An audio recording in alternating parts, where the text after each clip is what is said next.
Look, okay.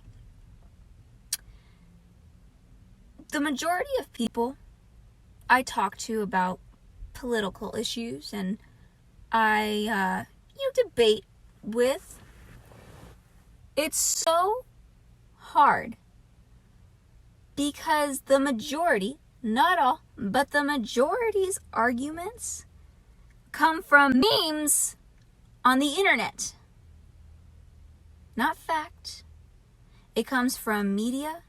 It comes from news. It comes from your angry uncle at the dinner table. But never fact, not experience, or actual research. And I find it so difficult to actually have an intellectual conversation with these people.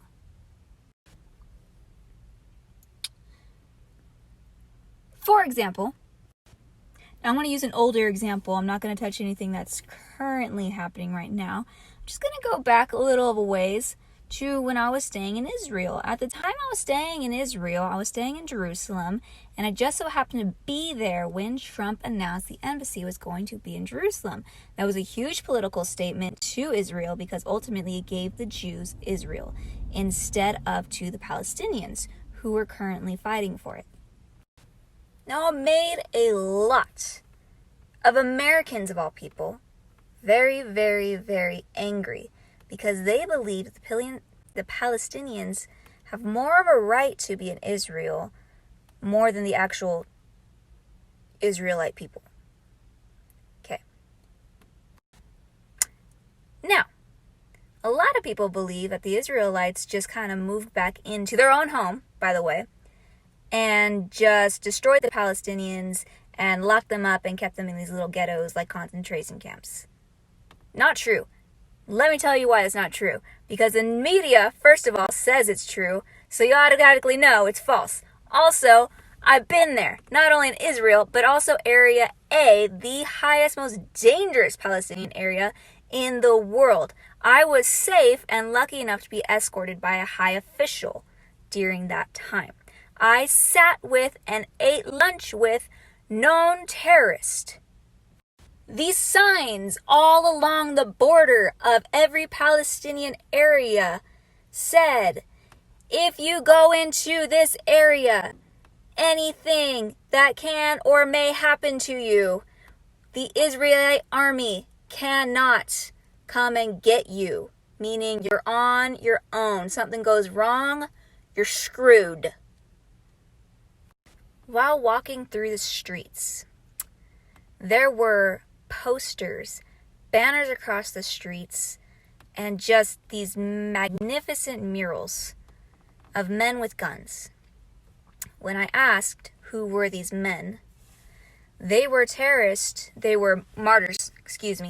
martyrs who died for their cause. And beside them were their tales and their stories. One of them, as a man read to me, was of a man being glorified for bombing a kindergarten. These were the men that were glorified in the streets. The area of which I drove through was trash. Disgusting. I mean, like, disgusting. Now, and you can tell at one point it was a nice area. So the Jewish government actually gave the Palestinians land, beautiful buildings, and a lot of funding. But the Palestinians were so insulted by the Jews, are still insulted by the Jews, they refused to respect anything that was given to them by them. So they trashed it and or tore it down out of protest. And they graffitied everything with murdering the Jews and desecrating their flag. Now, let me make super clear, just because someone's Palestinian does not mean they're bad. The man that was escorting us through the area was Palestinian himself, and he was a super nice, very good man who wanted unity among his people and the Jews. That's why he was escorting a bunch of Jews and Christians. He wanted to see what the reality of what was going on inside his borders looked like. Okay, so he wanted unity, and so do so many Palestinians. However, they're stopped from receiving that unity and that peace, and they're looked at as bad people because of their corrupt government and the control and the media and whatever. I mean, they're glorifying murders in the streets, guys. That's not human. That's not natural. Having the opportunity and, quite frankly, the privilege of getting to actually interact with and speak with people from both sides, I can honestly say that the Palestinian government is so corrupt, and their aim is to completely wipe out Israel while making themselves look like the victim to the rest of the world. Not the individual people, let me make that clear, their government. Their government's goal is to wipe out Israel while making themselves look like the victims to the rest of the world. And they've been successful. And our media, the American media, they've been helping them. That's not conspiracy, guys. This is my experience. This is what I've seen. This is what I know to be fact. Even my very first international trip overseas, it was a political one no less, I got to stay with and meet the president of Burundi. Now, if you look him up, he just passed away, rest his soul, but if you look him up on the internet, no one has anything good to say about him. But when I met him, he was a pretty good man. Let me tell you why the media portrays him as a bad person. Because he successfully got his nation, the nation of Burundi, out of a 40-year civil war. How he did so? He said, we're not doing tribes anymore. It's no longer tribe against tribe. Tribes, no more. We are one nation. We are one people. We are Burundian. There is no more tribes. There is no more war. And he got put on blast for erasing culture. They deemed him an evil man because he erased their culture. Since then, I've kept a keen eye on Burundi and what the news and media has to say about them, and quite frankly, it's not good. It hasn't been good. And I don't know what to believe, to be honest, because when I was there, personally, it was great. It was thriving. They were building businesses. I was experiencing it. I was seeing it. I was helping them. I was talking to the people, and they were grateful. But according to the media, everyone there hated them.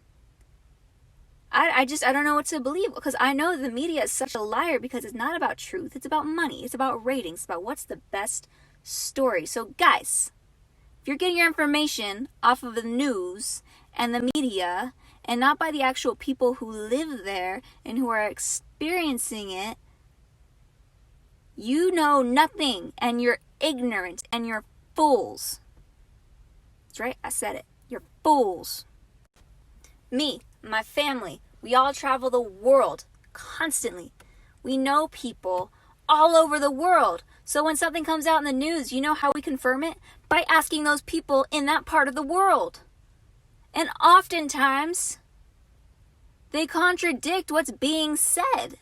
So I've just learned if I see it in the news, I have to confirm it by going to the actual source. And if I don't have the opportunity of going to the source, guys, I don't go parading it until I know for sure. I make my mistakes. I'm a human being. I'm not saying I'm perfect, but I do my absolute best to never argue a point unless I'm sure and unless I can go to the source. So my conclusion is this. Even though I went on so many different rabbit trails, sorry, that's the preacher's daughter in me. My conclusion is that corrupt government and deceitful media know how to deceive you. They're pretty intelligent. I gotta give them that. They know how to make you look over here while they pull crap over here. Sorry, my grandma doesn't like me using crap. Let me change that. Corrupt government knows how to make you look one way, right? While they're really doing some stuff over here. They know how to use soft, eloquent words. They know how to beat around the bush. They know how to answer a question with a question. The American people like nice. They don't like to be offended because they've been convinced that someone who's offensive is automatically wrong. And then you got somebody like Trump, who comes into office. He's loud, he's brash, he's quite frankly mean sometimes, but he doesn't beat around the bush. He doesn't use eloquent, soft words, and he doesn't know how to answer a question with a question. He's just blunt. And the American people aren't used to that. The American people are offended by that, and the American people think that he must be a bad person because he actually tells the truth.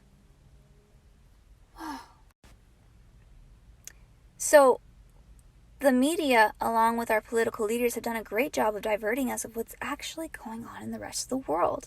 And let's not even focus on the rest of the world. Let's focus on the United States. What's happening here?